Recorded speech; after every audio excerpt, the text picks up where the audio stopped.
ஆயுத எழுத்து நிகழ்ச்சிக்கு உங்களை அன்போடு வரவேற்கின்றோம் நேயர்களே. சரக்கு மற்றும் சேவை வரி மசோதா இந்திய வரலாற்றிலேயே இந்தியா சுதந்திரம் பெற்ற பிறகு நாம் இந்திய அரசாங்கம் இந்தியா என்ற ஒரு நாடு செய்யக்கூடிய மிகப்பெரிய வரி சீர்திருத்தம் என்று கருதப்படக்கூடிய இந்த ஜிஎஸ்டி இன்று நள்ளிரவு அமலுக்கு வருகிறது. நாளை ஜூலை 1ஆம் தேதி முதல் நம் நாட்டில் உற்பத்தி வரி, sales tax, VAT, service tax இது போன்ற இத்தனை டாக்ஸ்கள் இருந்தது அத்தனையும் ஒருங்கிணைந்து ஜிஎஸ்டி என்ற ஒரு ஒற்றை வரிக்குள் இந்தியா வர இருக்கிறது.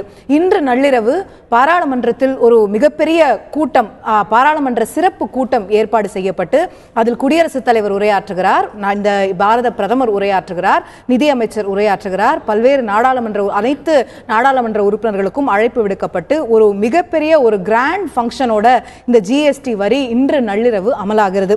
இன்று அமலாகக்கூடிய அதே நேரத்தில் பல்வேறு தரப்புகளில் எதிர்ப்புகளும் கிளம்பி இருக்கக்கூடியதை நாம் பார்க்க முடிகிறது. குறிப்பாக இன்று நள்ளிரவு நடைபெறக்கூடிய விழாவை கூட எதிர்க்கட்சிகள் புறக்கணிக்கின்றன. ஆளுங்கட்சியைச் சேர்ந்த ஆளுங்கட்சிக்கு ஆதரவாக இருக்கக்கூடிய கட்சிகள் மட்டும் அதில் பங்கேற்கின்றன என்பதை பார்க்க முடிகிறது. அதில் தொடங்கி நாடு முழுவதும் பல்வேறு சிறு வணிகர்கள் அங்கே போராட்டம் நடத்தி கொண்டிருப்பதை பார்க்க முடிகிறது. சிவகாசி வெறிச்சோடி கிடப்பதை நாம் பார்க்க முடிகிறது. சிவகாசியில் இருக்கக்கூடிய பட்டாசு ஆலைகள், அங்க இருக்கக்கூடியவர்கள் எங்களுக்கு இந்த வரி விதிப்பு ரொம்ப அதிகம், 28% வரியை குறைக்க வேண்டும் என்று சிவகாசி பட்டாசு செய்பவர்கள் போராட்டம் நடத்துவதை பார்க்க முடிகிறது. ஜவுளித்துறையினர் போராட்டம் நடத்துவதை பார்க்க முடிகிறது. சினிமா துறை, தமிழகத்தில் திங்கட்கிழமை முதல் அனைத்து சினிமா காட்சிகளும் ரத்து என்று அறிவிக்கப்பட்டிருக்கிறது. இந்த ஜிஎஸ்டியில் இருக்கக்கூடிய சில சிக்கல்களை எதிர்த்து மாநில அரசாங்கம் பதிலளிக்க வேண்டும் என்று கோரி. இப்படி பல்வேறு விஷயங்கள் ஆதரவும் எதிர்ப்பும் நம்ம சமமாக தொடர்ந்து வந்து கொண்டிருப்பதை பார்க்கும்போது ஒரு மிகப்பெரிய வரி சீர்திருத்தம் இது போன்ற விஷயங்கள் நடக்கும்போது சில இன்னல்கள், சில பிரச்சனைகள் இருக்கதான் செய்யும். நீண்ட கால அடிப்படையில் இது ஒரு மிகப்பெரிய வரப்பிரசாதமாக நாட்டிற்கு இருக்க போகிறது என்ற ஒரு பார்வையில் இதை எடுத்துக்கொள்ள வேண்டுமா, அல்லது புறக்கணிக்கக்கூடிய எதிர்க்கட்சிகள், மற்றொரு புறம் இதை ஆதரிக்கக்கூடிய ஆளுங்கட்சி, தமிழ்நாட்டில் இருக்கக்கூடிய ஆளுங்கட்சியும் கூட தற்போது ஜிஎஸ்டி ஆதரிக்கிறது, இதற்கெல்லாம் பின்னால் ஒரு அரசியலும் இருக்கிறதா என்ற பல்வேறு கேள்விகள் எழும்பி இருக்கின்றன. அனைத்தையும் இன்றைய நிகழ்ச்சியில் கேட்கலாம். ஜிஎஸ்டி வரிச்சுமையா வரப்பிரசாதமா என்ற தலைப்பில் இன்றைய நிகழ்ச்சியில் நம்முடைய இணையக்கூடிய விருந்தினர்கள் காங்கிரஸ் கட்சியுடைய மூத்த தலைவர், செய்தி தொடர்பாளர் திரு திருச்சி வேலுசாமி அவர்கள் நம்முடைய இணைந்திருக்கிறார்கள்.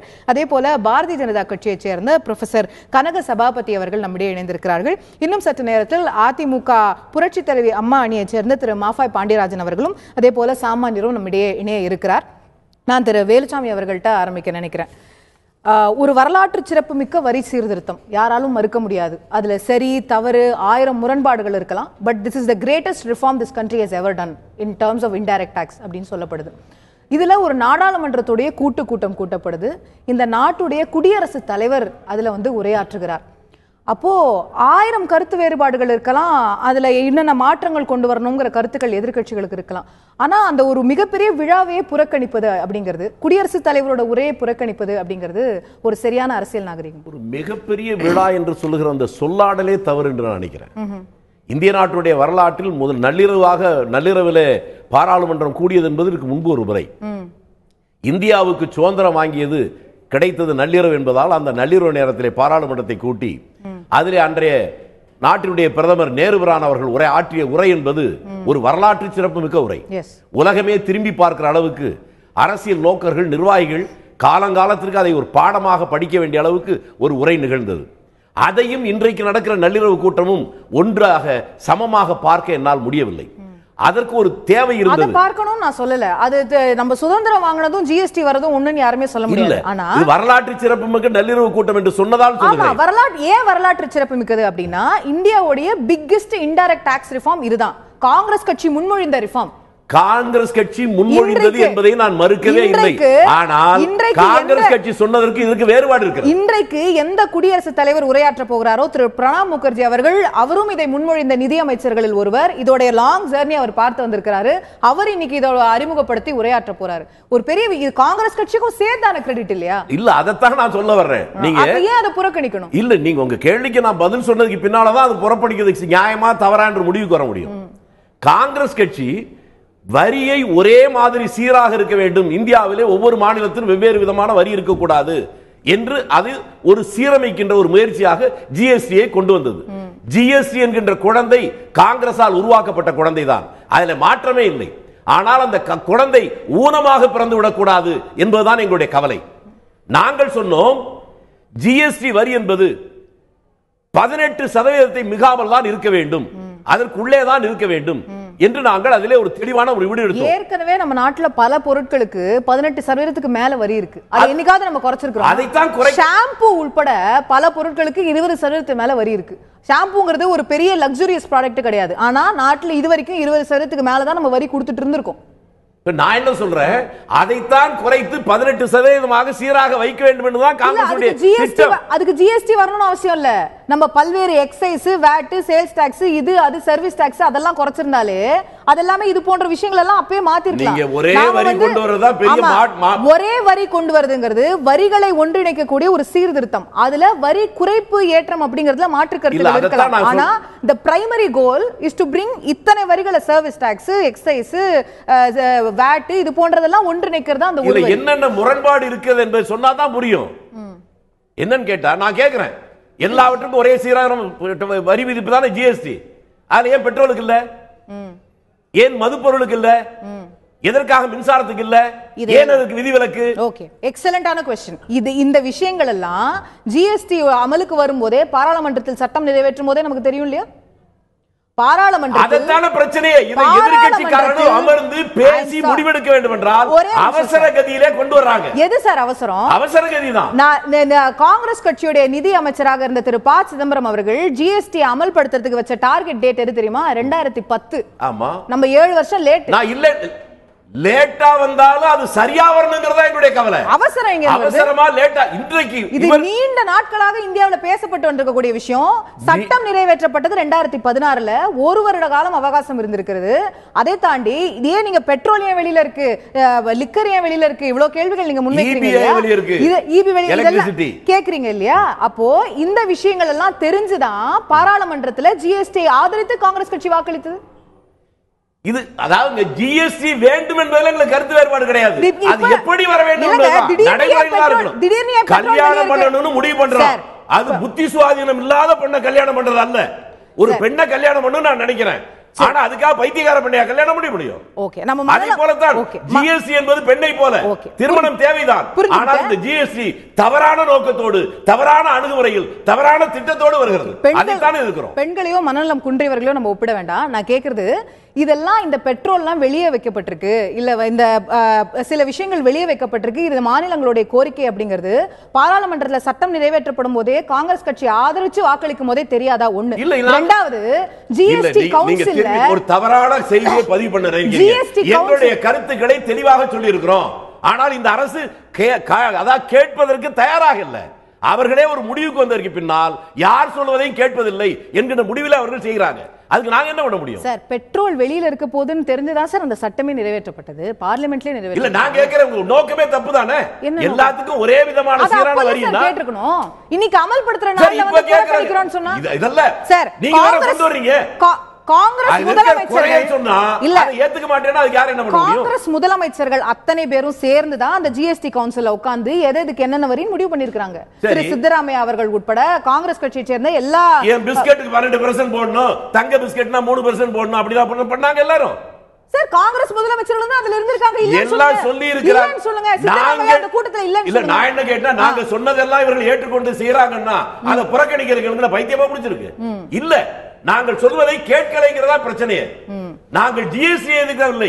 அந்த ஜிஎஸ்டியில் இவர்கள் செய்கின்ற அந்த நடைமுறை இருக்கிறதே, செயல் திட்டம் இருக்கிறதே, அந்த எதற்கு என்னென்ன வரி என்று போடுகிறார்களே, அதுல இருக்கிற கோளாறுகளை எங்களால் ஏற்றுக்கொள்ள முடியாது. நான் ப்ரொஃபசர் கனக சபாபதி அவர்கள்ட்ட அந்த விஷயத்தை கொண்டு போக நினைக்கிறேன். இந்த ஜிஎஸ்டி வரி அப்படிங்கிறது நீண்ட வருடங்களாக பேசப்பட்டு வருகிறது. கடந்த வருஷமே வந்து சட்டம் நிறைவேற்றப்பட்டு விட்டது எல்லாமே சொன்னாலுமே கூட இந்த ஜிஎஸ்டி வரி ஷூரா வருதா, எந்த ஒரு மாற்றமும் இல்லாம இல்ல தேதி செப்டம்பருக்கு தள்ளி போயிடும் அப்படிங்கிற ஒரு அச்சம் அந்த ஜிஎஸ்டி கவுன்சில்ல இன்னென்ன பொருட்களுக்கு இன்னென்ன வரி அப்படின்னு இந்த ஆண்டு தான் முடிவு செய்யப்படுது. என்னோட நினைவு சரியா இருந்தா அத்தனை ஸ்லாபும் வெளியானது கிட்டத்தட்ட ஒரு 2-3 மாதங்களுக்கு முன்னாடி தான். அப்படின்னு சொல்லும்போது எவ்வளவு வரி என் ப்ராடக்ட்டுக்குன்னு எனக்கு இப்பதான் தெரிய வருது. வணிகர்கள் தயாராவதற்கு, பெரிய தொழில் நிறுவனங்கள் இந்த ஜிஎஸ்டி வரி விதிப்புக்கு தயாராவதற்கு இன்னும் கால அவகாசம் வேண்டும். ஜூலை 1 அப்படிங்கிறது ரொம்ப ஏர்லி அப்படிங்கிறது தான் பலர் வைக்கக்கூடிய குற்றச்சாட்டா இருக்கு. உங்களுடைய பார்வை திரு கனகசபா. அசோகவர்த்தினி, இந்த அரசியலுக்கு போறதுக்கு முன்னால நாம ஒரே ஒரு நிமிடம் இதனுடைய முக்கியத்துவத்தை சொல்லிடுறோம். இது வந்து நீங்கள் சொன்ன மாதிரி சுதந்திர இந்திய பொருளாதார வரலாற்றில் ஒரு மிகப்பெரிய ஒரு அத்தியாயம், மிகப்பெரிய ரிஃபார்ம், சீர்திருத்தம். நாங்கள் 20 வருஷமாக தொழில் மையங்களில் ஆய்வு நடத்திட்டு வர்றோம். அங்கே சிறு தொழில்கள், நடுத்தர தொழில்கள், இந்த தொழில்களுக்கு இருக்கக்கூடிய பிரச்சனையே என்னென்னா மல்டிப்ளிசிட்டி ஆஃப் டாக்ஸஸ். எந்த வரி எப்போ வருது என்னங்கிறது தெரியாது. நமக்கு தெரியும் ஒரு டஜனுக்கு மேலே ஏறத்தாழ 10-15 வரிகள் நம்ம நாட்டில் இருக்குது. அது மத்திய அரசினுடைய கலால் வரி, சேவை வரியாக இருந்தாலும் சரி, மாநில அரசினுடைய விற்பனை வரி, கேளிக்கை வரி உள்ளிட்ட பல வரிகளாக இருந்தாலும் சரி, இத்தனை வரிகள் இருப்பது தான் நம்முடைய தொழில் வளர்ச்சியை தடை செய்யுது. நாங்கள் போய் இந்த சர்வே கணக்கெடுப்பு நடத்தும் போது ஒன்று சொல்லுவாங்க, சார் இந்த வரிகளை வந்து கொஞ்சம் குறைக்க சொல்லுங்க சார், மாற்ற சொல்லுங்க சார் அப்படின்னு. அது வந்து இப்ப நிறைவேற்றப்பட்டிருக்கிறது. இப்ப இதனுடைய பலன் என்னன்னு சொன்னா பெரிய அளவுல ஊழல் ஒழியும். இப்ப நமக்கு இருக்கக்கூடிய பிரச்சனை வரி மாற்றப்பட்டிருக்கிறதுங்கிறத ஏற்கிறேன் திரு கனக சபாபதி. வரி குறைப்புங்கிறது எல்லா பொருட்களுக்கும் பொருந்துமானதை பார்க்கணும். அம்மா ஒவ்வொன்றா நான் சொல்கிறேன், நீங்கள் ஒரு நிமிஷம் பேச விடுங்க. நான் முன்னால் சொன்ன மாதிரி, அதாவது இதில் வந்து ஊழல் ஒழிக்கப்படும். இதில் வந்து நீங்கள் அந்த துறை சார்ந்து போய் அதிகாரிகள் மல்டிபிள் லெவல்ஸில் பார்க்க வேண்டிய அவசியம் இல்லை. அதனால் பொருளாதாரம், தொழில்கள் பெருகும், பொருளாதாரம் பெரிய அளவில் வளரும், 2 விழுக்காடு அளவுக்கு பொருளாதாரம் வளரும் அப்படின்னு சொல்லி கணக்கு பொருளாதார நிபுணர்கள் போட்டிருக்கிறாங்க. ஆக இது மிகப்பெரிய பொருளாதாரத்தில், இந்திய பொருளாதாரத்தில் மிகப்பெரிய மாற்றம்.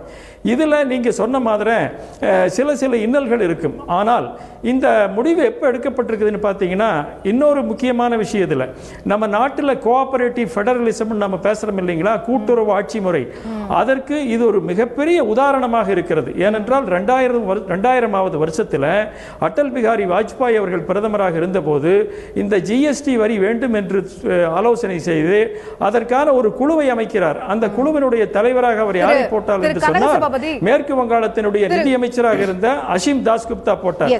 இப்ப 17 வருஷம் கழிச்சு, ஒரே நிமிஷம் இருங்க, குறுக்கிடுறேன்னு நினைக்க வேண்டாம். ஜிஎஸ்டி வரலாற்று சிறப்பை வந்து யாருமே மறுக்கல. ஜிஎஸ்டி ஒரு லாங் டர்ம்ல வந்து நல்லது செய்யும் அப்படிங்கறத எல்லாருமே சொல்லி வரக்கூடிய விஷயமா இருக்கு. காங்கிரஸ் கட்சியும் கூட ஜிஎஸ்டி வேணும்னு தான் சொல்லுது. ஆனா என்னுடைய கேள்வி என்னவாக இருந்ததுன்னா, இது ரொம்ப சீக்கிரமா அமலுக்கு வருது, வணிகர்களுக்கும் தொழில் நிறுவனங்களுக்கும் இன்னும் அவகாசம் கொடுக்கலாம் அப்படின்னு கேக்குறாங்களேங்கிறதா என்னுடைய முதல் கேள்வியா இருந்தது. இல்லை சரி, நீங்கள் கேட்குறதுக்கு நண்பர் அவர் திருச்சி வேலுசாமி அண்ணா சொன்னதுக்கு நான் பதில் ஒன்றா சேர்த்து சொல்கிறேன். இது வந்து நீங்கள் சொன்னீங்க 17 வருஷமாக நடந்துட்டு, 17 வருடமாக இது வந்து நடந்துட்டு இருக்குது. காங்கிரஸ் ஆட்சியே அதனுடைய ஆட்சி காலத்தில் இது கொண்டு வர விரும்பிச்சு. அதுக்கப்புறம் பார்த்தீங்கன்னா இந்த 3 வருடத்தில் மட்டும் எடுத்துட்டீங்கன்னா, இந்த ஜிஎஸ்டி கவுன்சில் வந்ததுக்கப்புறம் 17 கூட்டங்கள் நடந்திருக்குது. 18,000 மணி நேரங்கள் இதற்காக உட்கார்ந்து செலவு செய்திருக்கிறார்கள். 320 கூட்டங்கள் இந்தியாவினுடைய பல பகுதிகளிலே நடந்திருக்கின்றன.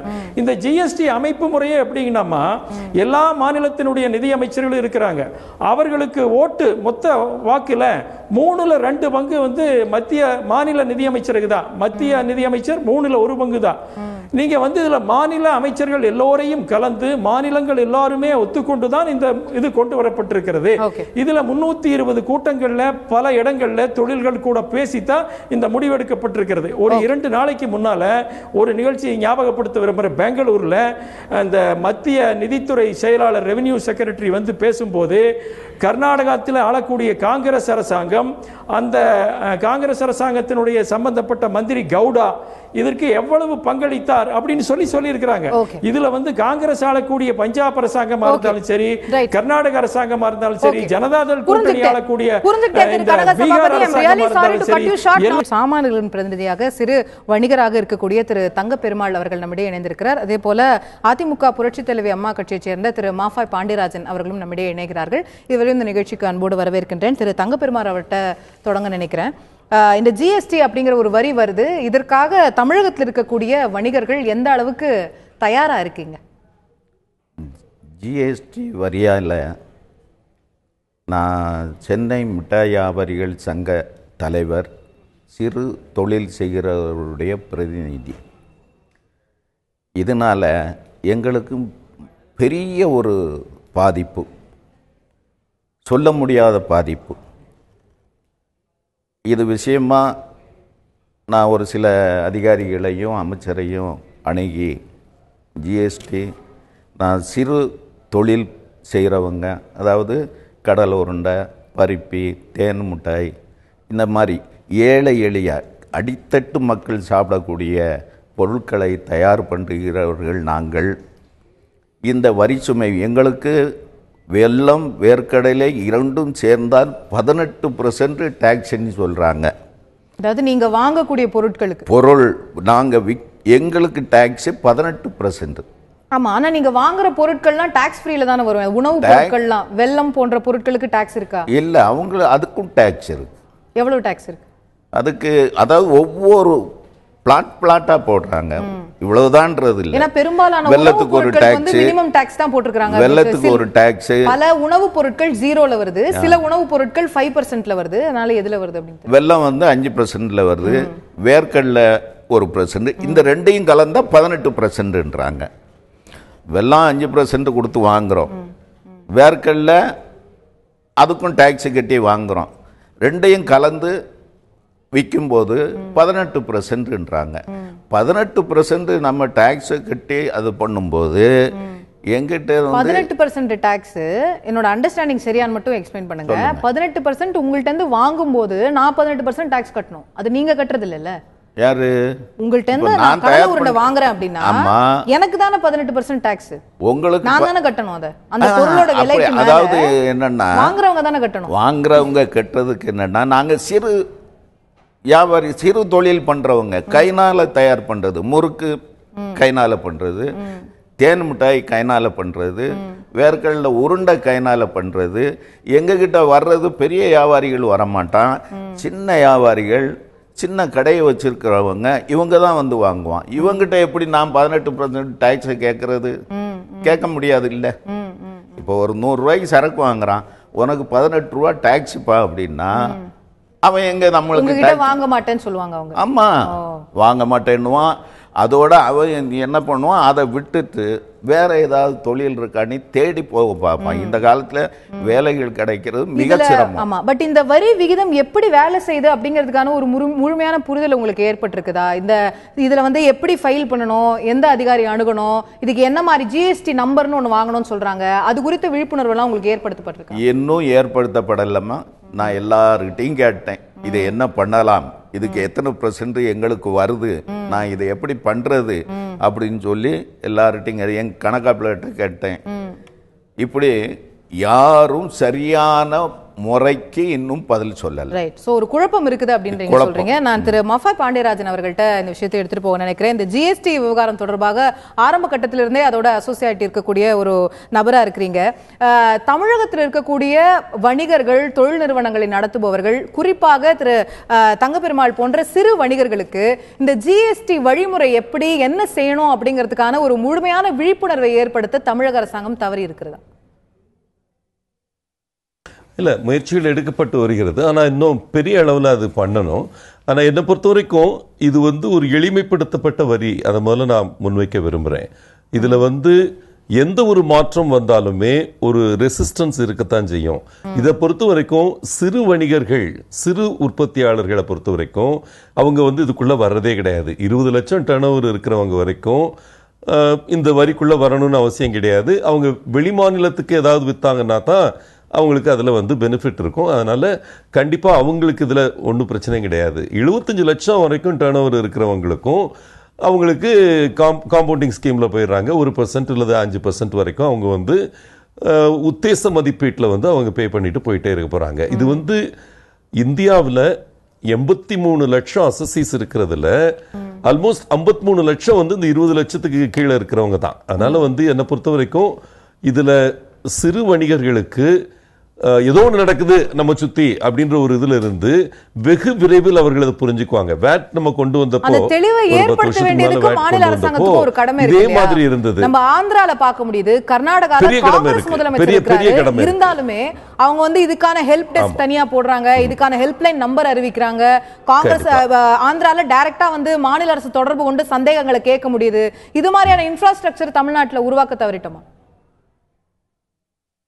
தமிழகத்தை பொறுத்த வரைக்கும் நம்ம அரசுத்துறை அதிகாரிகள் பெரிய அளவில் இதில் இன்வால்வ் ஆகி வந்திருக்கிறாங்க. அந்த மாற்றம் அவங்களுக்கு ஒரு அசஸ் பண்ணக்கூடிய, ஆடிட் பண்ணக்கூடிய ஆபீசர்ஸ் வந்து கற்பிக்கும் அதிகாரிகளாக உருமாறுவது என்பது கொஞ்சம் கஷ்டப்படுறாங்க. என்னை பொறுத்த வரைக்கும் நம்ம வணிக வரித்துறை அமைச்சரும் நிதியமைச்சரும் முதல்வரே கூட இதுல வந்து இறங்கி அவங்க வந்து இதை எடுத்து சொல்லணும் அப்படின்றது என்னுடைய கருத்து. நேற்று தான் துவங்கியிருக்காங்கன்னு நினைக்கிறேன். கலைவாணர் அரங்கத்துல ஒரு மீட்டிங் ஸ்டார்ட் பண்ணியிருக்காங்க. இந்த இரு அமைச்சர்களுமே அங்க போய் நாளைக்கு அமலுக்கு வரப்போது. அப்போ நம்ம விழிப்புணர்வு கூட்டங்களை நேத்து தான் தொடங்குறோம் அப்படின்னா பாருங்க போய் சேருமா மக்களுக்கு? இல்ல, இங்க பாருங்க, இந்த பெரிய விழிப்புணர்வு என்பது ஒவ்வொரு சிறு வணிகரும் சிறு உற்பத்தியாளர்களும் பெரிய உற்பத்தியாளர்களை பொறுத்த வரைக்கும் அந்த 75 லட்சத்துக்கு மேல இருக்கிறவங்க வந்து எல்லாருமே ஆடிட்டர் வச்சிருக்கக்கூடியவங்க. அவங்க வந்து சில பேர்லாம் ஒரு வருஷமா ப்ரிப்பேர் பண்ணிட்டு இருக்காங்க. உங்களுக்கு தெரிஞ்சிருக்கும், நான் ஜிஎஸ்டி கவுன்சில்ல 11 கூட்டங்கள் நான் அட்டன் பண்ணியிருக்கிறேன். அந்த 6 மாதத்துல 122 சங்கங்கள் என்னை சந்திச்சார்கள். இந்த ஜிஎஸ்டி வடிவமைப்பிலே வந்து ஒரு பங்கு வகித்தவர்கள். இங்க இருக்கிற சிறுவணிகளுடைய கூட்டமைப்பு 2 பெரிய கூட்டமைப்புமே வந்து எங்களை கூட அந்த டயத்திலே வந்து ஆலோசனைகள் சொல்லிட்டு தான் இருந்தாங்க. கடந்த 4 மாதங்களாக ஜெயக்குமார் அவர்கள் இந்த ஜிஎஸ்டி கவுன்சில்ல போனதிலிருந்து இன்னும் 32 சங்கங்கள் வந்து அவரை சந்திச்சிருக்கிறாங்க. இது எல்லாமே வந்து அவர்கள் இந்த சட்டத்தை வடிவமைக்க உதவியவர்கள். அதனால இது வந்து ப்ரிப்பேர்ட்னஸ் குறைச்சலா இருக்குன்றது நான் ஒத்துக்க மாட்டேன். 94% இங்க இருக்கிற வணிகர்களும் உற்பத்தியாளர்களும் ஏற்கனவே ஜிஎஸ்டியில் ரெஜிஸ்ட்ரேஷன் கொடுத்துட்டாங்க. உங்களுக்கு 1 ஜூலை நாளைக்கு காலையில விடியறதுக்குள்ள முழுமையா வந்து அதுல வந்துறதுக்கு வாய்ப்பு இருக்கு. என்னை பொறுத்த வரைக்கும் 94 சொல்லியிருக்கிறாங்க, 94% சொல்லியிருக்கிறாங்க. இது வந்து எல்லா மாநிலங்களையும் அதிகமா இருக்கிற தமிழ்நாட்டில் தான். ஏன்னா நம்ம வந்து ஏற்கனவே உங்களுக்கு தெரியும், அனலிட்டிக்ஸ் புரட்சி தலைவி அம்மா அவர்கள் 200 கோடி செலவு செய்து அனலிட்டிக்ஸ் சாஃப்ட்வேர் போட்டு இது எல்லாத்தையுமே டிசிஎஸ் சாஃப்ட்வேருக்கு மைக்ரேட் பண்ண வைத்தார்கள் 1.5 வருடங்களுக்கு முன்னாலே. அப்போ வந்து ஓரளவு எதிர்ப்பு இருந்தது வணிகர்கள் மத்தியில். அந்த டயத்தில் ஒரு எஜுகேஷனல் இன்டர்வென்ஷன் பண்ணியிருக்கிறாங்க. அதனால அது நமக்கு பெரிய உதவியா இருக்கும். இப்போ மெயினா என்னன்னா, இந்த 4 மாசத்துல கடந்த 4 மாசத்துல இந்த ஸ்லாப்ஸ் எந்த பொருளுக்கு எவ்வளவு வரி அப்படின்ற விஷயம் வந்து நடந்துட்டு இருக்கு. அது ரொம்ப ஷார்ப்பா முடிஞ்சிருச்சு. உங்களுக்கு தெரிஞ்சிருக்கும், கடந்த 3 கூட்டங்கள்ல தான் இந்த ஸ்லாப்ஸ்ல எந்த பொருளுக்கும் எந்த சேவைக்கும் எவ்வளவு வரின்றது முடிவெடுக்கப்பட்டிருக்கிறது. அது வந்து ரீச் ஆகணும். அது குயிக்கா ரீச் ஆகிறப்ப இப்ப பட்டாசு எடுத்துக்கிட்டீங்கன்னா அவங்க வந்து இப்ப டக்குன்னு அவங்க வந்து ஸ்ட்ரைக்கு கொண்டு போயிட்டாங்க. அதுல என்ன பிரச்சனை அப்படின்னா, பட்டாசு என்ற பொருளுக்கு 28% அப்படின்றது இப்ப ஏற்கனவே இருக்கிற 16 வரிகளும் சேர்ந்து ஒரு வரியா இணையும் பொழுது அவங்களுக்கு இப்ப 12% இருந்திருக்கணும். அது 28% போகிறப்போ இதை எதிர்த்து நம்ம சட்டம் நம்ம அமைச்சர் வந்து அங்க பேசணும். அவர் பேசி இருக்கிறாரு. ஆனா பேசுறது மட்டும் போதாது, மற்ற அமைச்சர்களுடைய இணைஞ்சு இதுல வந்து மத்திய அரசாங்கம் போட்ட வரின்றதை நான் ஒத்துக்கிடவே மாட்டேன். இந்த கவுன்சில் ஜிஎஸ்டி கவுன்சில் வந்து மாநிலங்களின் கூட்டமைப்பு பிளஸ் மத்திய அரசாங்கம், இந்த அமைப்பு தான் வந்து இதை முடிவு பண்ணிருக்கு. இதுல வந்து மத்திய அரசாங்கத்தை வந்து காரணம் காட்டுறது மிக மிக தவறு. இதுல வந்து நம்ம 30 விஷயங்கள் எடுத்து சொல்லி இருக்கிறோம். 20 விஷயங்கள் அவங்க சரின்னு இருக்கிறாங்க எல்லாரும் சேர்ந்து. மற்ற 10 விஷயங்களை வந்து அடுத்த கூட்டம் வந்து ஒவ்வொரு 2 மாதங்களுக்கும் ஒரு கூட்டம்னு சொல்லி இருக்கிறாங்க. அந்த கூட்டத்தில எல்லாம் இது வந்து மாற்றப்படுறதுக்கு வாய்ப்பு இருக்கு. அந்த வாய்ப்பு வந்து நம்ம பயன்படுத்தணும். குறிப்பா அவர் நம்ம காங்கிரஸ் ஒரே ஒரு காங்கிரஸ் அவர்கள் சொன்ன ஒரு கருத்துக்கு நான் கவுண்டர் பண்ணணும்.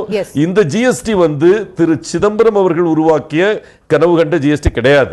இது ஈவன் அருண் ஜேட்லி அவர் முதல்ல வந்து சொன்ன ஜிஎஸ்டியும் கிடையாது. இது வந்து அனைத்து மாநிலங்களும் சேர்ந்து உருவாக்கிய ஒரு ஜிஎஸ்டி வடிவமைப்பு. வடிவமைப்புல வந்து பிரச்சனைகள் எனக்கு கிடையாது.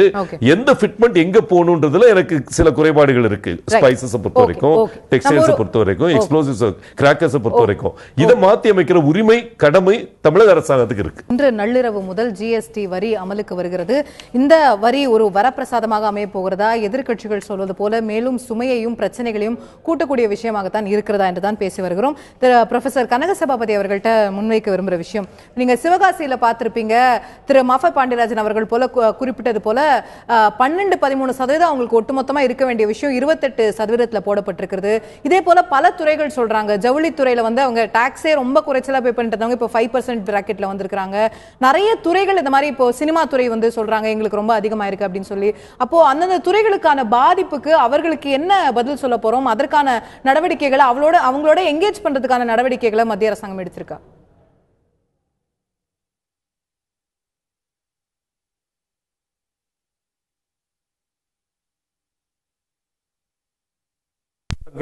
அமைச்சர்கள் வந்து இது குறித்து விளக்கி சொல்லி இருக்கிறார்கள். இது குறித்து விழிப்புணர்வு கூட்டங்கள் நிறைய நடந்து கொண்டிருக்கின்றன. நீங்க தொழில் மையங்களை பத்தி சொன்னீங்க. நாம் அதுக்கு முன்னால ஒரு விஷயத்தை சொல்லி ஆகணும். நம்ம தமிழ்நாட்டை பொறுத்த வரைக்கும் இந்த சரக்கு மற்றும் சேவை வரி கொண்டு வருவதில் என்னுடைய நண்பர் பாண்டியராஜன் அவர்கள் மிக முக்கியமான பங்காற்றி இருக்கிறார்கள். அதற்காக நாம் எல்லோருமே அவருக்கு நன்றி சொல்வதற்கு கடமைப்பட்டிருக்கிறோம். இந்த தொழில் மையங்களை பொறுத்த வரைக்கும் நாங்கள் இப்போ கூட நான் வர்றதுக்கு முன்னால் சிவகாசி பட்டாசு தொழில் அதிபர் அமைப்பு சேர்ந்தவங்க கூட தான் பேசிட்டு வந்தேன். பல தொழில் மையங்கள் இதை வரவேற்கின்றன. நாங்கள் 2-3 நாட்களுக்கு முன்னால் நாமக்கல்ல லாரி தொழில் மையத்தில் ஒரு கூட்டம் நடத்தினோம். உங்களுக்கு தெரிஞ்சிருக்கும், சங்ககிரி நாமக்கல் இந்த 2 இடங்க தான் அகில இந்திய அளவில் டிரான்ஸ்போர்ட் தொழில் போக்குவரத்து தொழிலில் முதல் 2 இடங்களை வகிக்கிறவங்க. லாரி தொழில் அவர்கள் முழு மனதோடு வரவேற்கிறார்கள். ஏனென்றால் அவர்கள் வந்து இந்த விஷயத்தை புரிஞ்சுட்டு இந்த விஷயம் எப்படியெல்லாம் பலனளிக்கும் என்று சொல்லி அவங்க இத்தனை வருஷமா போராடிட்டு இருந்தவங்க முழு மனதோடு வரவேற்கிறார்கள். அது மாநிலத்துக்கு மாநிலம் போகும்போது அவங்களுக்கு எளிமையா இருக்கும், அந்த விஷயங்கள்லாம் சொல்லப்படுது. இப்ப நான் கேக்குறது, இப்ப சிவகாசி பட்டாசுல இயல்பா பார்க்க முடியுதுல்ல, அதுல ஒரு சின்ன அன்ஃபேரான விஷயம் இருக்கும் அப்படின்னு. அவங்க இப்ப செலுத்தி கொண்டிருக்கக்கூடியது 12-13% தான். திடீர்னு அவங்களை 28% கொண்டு போய் வச்சா கஷ்டப்பட மாட்டாங்களா அப்படிங்கிற கேள்வி. இல்லை அதில் என்னங்கன்னா 2 பாயிண்ட் இருக்குதுங்க. முதல்ல நம்ம அந்த சிறுதொழில் நண்பர் கூட பெரியவர் சொன்னார். அதாவது இதில் இன்புட் டேக்ஸ் இருக்குதுங்க. ஒரு பொருளை வந்து இன்னொன்றுக்கு இன்புட்டாக போடும்போது உள்முக வரி, அதற்கு இதில் ஜிஎஸ்டியில் விலக்கு அளிக்கப்பட்டிருக்கிறது. அதையே வந்து நாம் புரிஞ்சுக்கணும். நீங்கள் இப்போ சொல்லக்கூடிய இந்த சிவகாசி மாதிரி இடங்களில் இருக்கக்கூடிய பிரச்சனை என்னங்கன்னாமா, இது குறித்து நாங்கள் பேசிகிட்டு இருக்கிறோம். அவர்களுக்கு இன்னும் சரியாக அந்த விளக்கங்கள் எல்லாம் போய் சேரவில்லை. சில இடங்கள்ல சில சிரமங்களும் இருக்கின்றன. உங்களுக்கு தெரியும், சென்ற கூட்டத்தில் ஜிஎஸ்டி கூட்டத்தில் ஒரு 60 பொருட்களுக்கு மேல நாம வந்து வரியை குறைச்சிருக்கிறோம், விலக்களிச்சிருக்கிறோம். இப்ப நண்பர் பாண்டியராஜ் சொன்ன மாதிரி 2 மாதத்துக்கு ஒரு முறை கூட போகுது. அப்படி ஒருவேளை உண்மையிலேயே அவர்களுக்கு சிரமம் இருந்தால் கண்டிப்பாக அது கவனத்தில் எடுத்துக் கொள்ளப்பட்டு அந்த பிரச்சனை தீர்க்கப்படும். வரி விகிதங்கள் மாற்றப்பட்டு கொண்டே இருக்கும். ஸ்லாப் இது அங்க மாறும், அது இங்க மாறும் சொன்னா குழப்பங்கள் அதிகரிக்காதா? ஒண்ணு. ரெண்டாவது, இப்படி மாத்திக்கிட்டே இருக்கிறது தான் ஒரே தேசம் ஒரே வரியா? இல்ல, கிடையவே கிடையாது. நான் சொன்னேன், 18,000 மணி நேரம் இதற்காக செலவு பண்ணி இருக்கிறார்கள். 320 இடங்களிலே கூட்டம் போட்டு கருத்து கேட்கப்பட்டிருக்கிறது. இல்ல, நீங்க இது வந்ததுக்கு அப்புறமும் மாறும் சொல்றீங்களே, இனிமேலும் மாறதுக்கு வாய்ப்பு இருக்கு அப்படின்னு சொன்னா நீங்க இல்ல மாறுறதுக்கு வாய்ப்பு இல்லை. ஒருவேளை அவர்களுக்கு பிரச்சனை தெளிவாக நாம புரிய வைக்க முயற்சி செய்ய போகிறோம். அதுல ஏதாவது புரிதல்கள் இருந்தால், அப்படி அவசியப்பட்டால், தேவைப்பட்டால் தொழில்கள் வருவது நமக்கு முக்கியம். தொழில்கள் வளர்ச்சிக்கான எல்லா நடவடிக்கைகளையும் அரசாங்கம் எடுக்கும். நண்பர் பாண்டியராஜ் சொன்ன ஒரு விஷயத்தை நாம கவனத்தில் எடுத்துக்கோணும். இது சுதந்திர இந்தியாவில் கோஆபரேட்டிவ் ஃபெடரலிசம், கூட்டுறவு தத்துவ ஆட்சிக்கு ஒரு மிகப்பெரிய முன்னுதாரணம் தான் இந்த சரக்கு மற்றும் சேவை வரி. இதுல நீங்க பாத்தீங்கன்னா இந்த ஜிஎஸ்டி கவுன்சில் தலைமை தாங்கினவங்க எல்லாமே எதிர்கட்சிக்காரங்க. முதல்ல கம்யூனிஸ்ட் கட்சியை சேர்ந்த இருந்தாரு, அப்புறம் கேரள காங்கிரஸ் மணி இருந்தாரு, இப்ப திரிணாமுல் காங்கிரஸ் மேற்கு வங்காள நிதியமைச்சர் மித்ரா பல நாள் இருந்தாரு. அதனால் இதில் அரசியலை பார்க்க வேண்டியதில்லை. இது பொருளாதாரத்தை வளர்த்துவதற்காக அனைவரும் சேர்ந்து எடுக்கக்கூடிய முயற்சி. இதுல பொருளாதாரத்தை மட்டும் நாம் பார்க்க வேண்டும். ஓகே, புரிஞ்சுக்கிட்டேன். நான் திரு பாண்டியராஜன் அவர்களுடைய பார்வையை பெற விரும்புகிறேன். இதுல தமிழ்நாட்டுடைய எதிர்க்கட்சி தலைவர், திமுக செயல் தலைவர் குற்றம் சாட்டுகிறார். ஜெயலலிதா அவர்கள் எதிர்த்த ஒரு வரியை இன்னைக்கு ஏன் அதிமுக அரசாங்கம் வந்து ஆதரிக்கிறது? சட்டமன்றத்தில் சட்டமா நிறைவேற்றீங்க, நாங்க செலக்ட் கமிட்டிக்கு ரெஃபர் பண்ணோம்னு சொல்லி கேட்டோம், அதையும் கூட மாநில அரசாங்கம் மறுத்து விட்டது. அப்போ இது வந்து அரசியல் ரீதியாக தான் உங்களுடைய ஆதரவு இருக்கிறதுன்னு எதிர்க்கட்சி தலைவர் குற்றம் சாட்டுறார். திரு ஸ்டாலின் அவர்கள் சொல்ல மறைத்த முக்கியமான விஷயம் என்னன்னா, எந்த நேரத்தில் அனைத்து இந்திய அண்ணா திராவிட முன்னேற்ற கழகம் இந்த ஜிஎஸ்டி பில் அதற்கு எதிர்த்து நின்றதோ அந்த நேரத்தில் முழுமையா ஆதரவு தந்த கட்சி வந்து திமுக. உங்களுக்கு தெரியும், இந்த ஜிஎஸ்டி பில் வந்து 2 கட்டங்கள்மா. முதல் கட்டம் வந்து மாநிலங்கள் உரிமை, இதுல வந்து 6 வரிகள் மாநிலங்கள் விதித்துக் கொண்டிருக்கிற வரி, 6 வரி மத்திய அரசாங்கம் விதிச்சிட்டு இருக்கிற வரி, எக்ஸைஸ் போன்ற 6 வரிகள் அவங்ககிட்ட, வேட் போன்ற 6 வரிகள் மாநிலங்கள்ல. இந்த அதிகாரத்தை மாநில அரசாங்கத்தில் இருக்கிற இந்த 6 வரிகள் விதிக்கும் அதிகாரம், மத்திய அரசாங்கத்தில் இருக்கிற 6 வரிகள் விதிக்கும் அதிகாரம், இது 12 வரிகளும் ஒரு ஜிஎஸ்டி கவுன்சிலுக்கு ஒப்பளிக்கப்படும் என்றதுதான் அந்த சட்டத்துடைய சாராம்சம். அந்த சட்டம் வந்து மத்திய அரசாங்கத்தால ராஜ்யசபால ஃபீல் பண்ணப்போ அதை எதிர்த்து வெளிநடப்பு செய்தது அனைத்து இந்திய அண்ணா திராவிட கழகம் மட்டும்தான். அப்போ அதை முழுமையா ஆதரிச்சு முதல்ல வாக்களிச்சது திமுக. இதுதான் அந்த ஃபண்டமெண்டல் பிஸ்கல் அட்டானமியை எடுத்த ஒரு ஷரத்து. புரட்சி தலைவி அம்மா அவர்கள் அந்த டயத்துல இது 2007 பி சிதம்பரம் அவர்கள் முதல்ல இதை பாஸ்டுலேட் பண்றாரு. அதுல இருந்து இன்னைக்கு வரைக்கும் அவங்க சொன்ன மாதிரி நூற்றுக்கணக்கான மீட்டிங்ஸ், ஃபைனான்ஸ் மினிஸ்டர் மீட்டிங் நடந்திருக்கு. நம்ம நிலைப்பாடு அருண் ஜேட்லி அவர்களே சொன்னது போல புரட்சி தலைவி அம்மா அவர்களின் நிலைப்பாடு 10 மாற்றங்கள் நம்ம இதுல கேட்டோம். ஒவ்வொரு மாற்றமும் விவாதிக்கப்பட்டது. இது 8 மாற்றங்கள் நம்ம அதை சாதிக்க முடிஞ்சது அதுல ஆனா இந்த நேரத்துல திமுக செயல் தலைவர் இன்னைக்கு சொல்றாரு, அதிமுக அன்னைக்கு எதிர்த்தது இன்னைக்கு ஏன் ஆதரிக்குதுன்னு கேட்கிறாரு.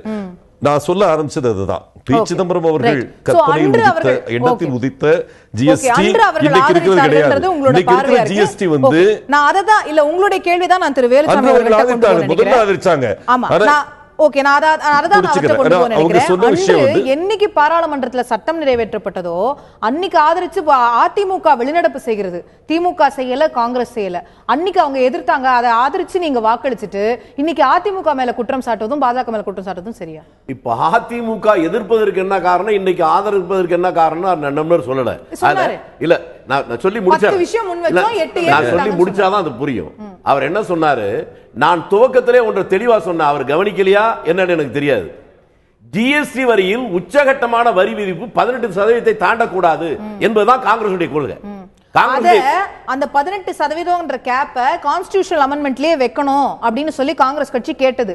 அது இல்லாம தான் கான்ஸ்டிடியூஷனல் அமெண்ட்மெண்ட் பாஸ் பண்ணப்பட்டது. அதையும் ஆதரித்து காங்கிரஸ் கட்சி வாக்களிச்சது. அதாங்க நான் எங்களுடைய கோரிக்கை என்பது அதான். அவர் என்ன சொன்னாரு, அன்னைக்கு அதிமுக வெளிநடப்பு செஞ்சுச்சா இல்லையா? ஆமா, நீங்க அதை எதிர்க்கிறீங்க அப்படின்னா 18% அந்த கான்ஸ்டிடியூஷன் பிஜேபி கொண்டு வருது. உங்க கேள்விக்கு கேட்டா அதல்லங்க நான் கேக்குற சொல்ல வர விஷயத்தை விட்டு நீங்க ஆதரிச்சு வாக்களிச்சீங்க. அது சட்டமா அப்ப எழுத்தாங்களை போய் கொண்டு வராங்க. அத கேக்குறேன் சார். நான் இல்ல அன்னைக்கு இதே பிஜேபி ஆட்சி எதிர்க்கட்சியா இருக்கிற போது அவங்க எழுத்தாங்களா இல்லையா இப்பவே கொண்டு வராங்க. Valid question sir. அதே தான் நீங்களும் பண்ணிருக்கீங்கன்னு சொல்றேன். இல்ல அது சட்டமாவதற்கு முன் தடுக்க வேண்டுமா? சட்டமான பிறகு மக்களுக்கு என்ன நன்மை தான் இப்ப விவாதிச்சிருக்கோம். யார் ஆதரிச்சா யார் எதிர்த்தா மாறன இல்ல. எல்லாரும் யாரும் நான் ஒரே நிலையில் இருந்தேன்னு சொல்ல முடியாது. அதெல்லாம் பிரச்சனை. அவருடைய புரட்சி தலைவி அம்மா நண்பர் சொன்னாரு, என்ன சொன்னாருன்னா நாங்க எல்லாரும் கூட்டாதான் சேர்ந்து முடிவெடுத்தோம். இது சிதம்பரத்துக்கு சொந்தம் இல்ல, இது ஜெட்லிக்கு சொந்தம் இல்ல. நீங்க எல்லாம் கூட்டா சேர்ந்து முடிவெடுத்த கூட்டத்தில் கலந்து கொண்ட நீங்களே முரண்படுறீங்க. 12% வரி வர வேண்டிய பட்டாசு தொழிற்சாலைக்கு 28% இருக்குன்னு. அப்ப நீங்க சொல்லலையா? அப்படி சொல்லியா அவங்க கேட்கலையா? அல்ல சொல்லவே மறந்து போயிட்டீங்களா? இப்ப நாங்க கேட்பது என்பது ஒரு பொருளுக்கு என்னது கேள்வி, அவருக்கு பதில் சொல்ல வாய்ப்பு கொடுங்க. அவர் எனக்கு பதில் சொன்னாரு, திரும்பி கேள்வி கேட்டாரு. அதுதான் நான் பதில் சொல்லிட்டு இருக்கேன். அத இப்ப நீங்க திரும்ப கேள்விகளை முன் வச்சீங்க, நீங்க முடிச்சீங்க. அவர் சொன்னதுக்கு நான் பதிலே சொல்ல கூடாது. நான் எதுக்கு உட்கார்ந்திருக்கேன்? தேவை இல்ல. உங்கள்ட்ட பெர்மிஷன் தான் சார். இல்ல பெர்மிஷன் நான் சொல்லி முடிச்சறேன். நான் சொல்றேன். நீங்க முடிச்சிட்டீங்களா? நீங்க முடிச்சிட்டேன்னு சொன்னா நான் என்ன முடிக்கவே விடலனா எப்படி முடிக்க முடியும்? பேசுங்க. ஒரு பொருளுக்கு வரி வந்தால் அந்த பொருள் சார்ந்தது பட்டு தான் விலை கூடும். ஆனா ஒரே ஒரு பொருளுக்கு மட்டும்தான் வரி கூடுச்சுனா எல்லா பொருளையும் விலை கூடும். அதுதான் பெட்ரோல். அந்த பெட்ரோலுக்கு இந்த ஜிஎஸ்டில விலக்கு கொடுத்துட்டு எதை சாதிக்க போறாங்க? நண்பர் சொல்றாரு விலைவாசி குறைஞ்சு போச்சுன்னு சொல்றாரு. எந்த விலைவாசி குறைஞ்சிட்டு சொல்லுங்க? எல்லா விலைவாசி கூடிட்டு தானே இருக்கு. ஆக சாதாரண சாமானிய மக்கள் உடம்புல இருக்க எல்லா துவாரத்திலிருந்து ரத்தம் வர போகுது. இனிமே பாதிக்கப்பட போகிறார்கள். திரு பாண்டியராஜ் இங்க பாருங்க, பி சிதம்பரம் அவர்கள் காங்கிரஸ் அவங்க எடுத்த நிலைப்பாடு ரெவென்யூ நியூட்ரல் ரேட்ன்றது 18% இருக்க வேண்டும் என்பது அவங்க வச்ச கோரிக்கை. இன்னைக்கு இந்த அரசாங்கம் என்ன செஞ்சிருக்குன்னா 4428 பொருட்களாக வகைப்படுத்தப்பட்டிருந்த பொருட்களை 1200 பொருள் கேட்டகரிகளாக குறைச்சிருக்கோம். நம்பர் 1. நம்பர் 2 சேவைகளை வகைப்படுத்தி கொண்டு அது ஒரு 400 குறைச்சிருக்கோம். மொத்தம் மும்மடங்கு இருந்த பொருட்களுடைய எண்ணிக்கையை குறைக்கிறப்போ அது கிளாசிபிகேஷன் டிஸ்பியூட்ஸை குறைக்கும். இன்னைக்கு பல அப்பல்லட் ட்ரிபியூனல்லையும் கோர்ட்லையும் கிடைக்கிற கேஸ் மட்டுமே பல்லாயிரக்கணக்கான லட்சம் கோடிகள் இன்னைக்கு அதுல லாக்இன் ஆகி கிடக்கு. அந்த பிரச்சனையை தீர்க்கும் ஜிஎஸ்டி. நம்பர் 1. நம்பர் 2 அண்ணன் சொன்ன அந்த 18% வந்துடுறேன். அந்த அன்னைக்கு சொன்ன 18% கொஞ்சம் புரிதல் இல்லாம சொல்றாங்க. அவர் சொன்ன பி சிதம்பரம் அவர்கள் எடுத்து வைத்த காங்கிரசுடைய வாதம் என்னன்னா, இந்த ஆவரேஜ் ரேட், அதாவது ரெவென்யூ நியூட்ரல் ரேட் அப்படின்னு சொல்லப்படுவது 18% இருக்க வேண்டும் என்பது அவங்க வச்ச வாதம். இன்னைக்கு ஜீரோல இருக்கு. இன்னைக்கு வந்து பொருட்கள்ல 81% பொருட்கள் 1200 கேட்டகரிஸா நம்ம குறைத்த பொழுது இந்த பொருட்கள்ல 81% வந்து 18% அல்லது அதற்கு கீழே இருக்கிறது தான். 19% பொருட்கள் வந்து அதுக்கு மேல இருக்கு. அவங்க சொல்ற அந்த 28% அதுக்கு மேல இருக்கிற செஸ் இருக்கு. இது வந்து 6 தளங்கள்ல உண்டான ஜிஎஸ்டி வடிவமைக்கப்பட்டு இருக்கிறது. இந்த 6 தளங்கள் இருக்கணுமா இருக்கக்கூடாதுன்ற கேள்வி, பல கேள்விகள் எழுப்பப்பட்டிருக்கு.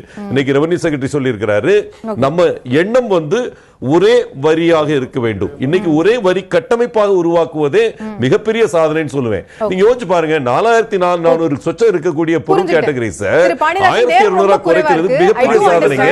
28% மாறி இருக்கு சொன்னாரு. அதுக்கு விளக்கம் சொல்லாரு பார்த்தா அது காணோம். அவர் கலந்து கொண்ட கூட்டத்துல 28% அதை குறைக்க சொல்லியும் அவர் கேட்கலையா? அதுதான் எனக்கு தெரியும். நேரம் ரொம்ப குறைவா இருக்கு பாண்டியராஜன். 1200 பொருட்கள்ல எத்தனை 1200 பொருட்கள்ல ஒரு 10 பொருட்களுக்கு தாங்க இப்போ வந்து எல்லாம் சண்டை போட்டுட்டு இருக்காங்க. இது சரியில்லை, இது சரியில்லைன்னு சொல்லிட்டு இருக்காங்க. ரெவென்யூ நியூட்ரல் ரேட் வந்து நம்ம எய்ம் பண்ணி அதை அரசாங்கம் செயல்படுத்தும் பொழுது அதுல வந்து மாற்று கருத்து வர்றதுக்கு வாய்ப்பு கிடையாது. இந்த மாற்று கருத்து வர்ற இடங்களையும் கூட நம்ம எடுத்து வந்து அதை செயல்படுத்துவதற்கு 2 மாசத்துல வாய்ப்பு வரப்போகுது. என்னை பொறுத்த வரைக்கும் இந்த சிஸ்டம் வந்து இன்னைக்கு இரவு அரசாங்கம் லான்ச் பண்ணக்கூடிய அந்த ஜிஎஸ்டி சிஸ்டம் எப்படி 1947 ஆகஸ்ட் 15 அன்று இரவில் நமக்கு சுதந்திரம் கிடைத்ததோ, அரசியல் சுதந்திரம் கிடைத்ததோ, அது போல பொருளாதார சுதந்திரம் கிடைப்பதற்கு முக்கியமான ஒரு சிம்பாலிசம் நினைக்கிறேன் இன்னைக்கு நைட் அவங்க லான்ச் பண்றது. ஜிஎஸ்டி நமக்கு கிடைத்த மிகப்பெரிய வரப்பிரசாதம். அதை வரமாக வைத்திருந்து சாபமாக மாற்றாமல் இருப்பது தமிழக அரசின் கரத்தில் இருக்கிறது. தமிழக அரசின் கரத்தில் முழுமையாக இருக்கிறது நான் சொல்றேன். ஓகே, நான் அதான் திரு தங்கப்பெருமாள் அவர்கள்ட்ட உங்களோட இறுதியான ஒரு பார்வையை பெற விரும்புறேன் இந்த விஷயத்துல. இந்த ஜிஎஸ்டி அப்படிங்கிறது இப்போ நள்ளிரவுல இருந்து வர போகுது. இது வந்து இனிமே அந்த பின்னாடி போகிறதுக்கான வாய்ப்புகள் இருக்கா அப்படிங்கிறது தெரியல. அப்போ இப்போ நீங்க அரசாங்கத்துக்கிட்ட இருந்து எதிர்பார்க்கறது என்ன? வரியோடைய விகிதத்தை வந்து கம்மியாக்கணும் அப்படிங்கிற கோரிக்கையா, அல்லது இது பற்றின புரிதல் உங்களுக்கு விழிப்புணர்வை வந்து உங்களுக்கு அதிகப்படுத்தணும், அரசாங்கம் நிறைய விஷயங்களை தெளிவுபடுத்தி உங்களுக்கு சொல்லணும்னு எதிர்பார்க்கறீங்களா?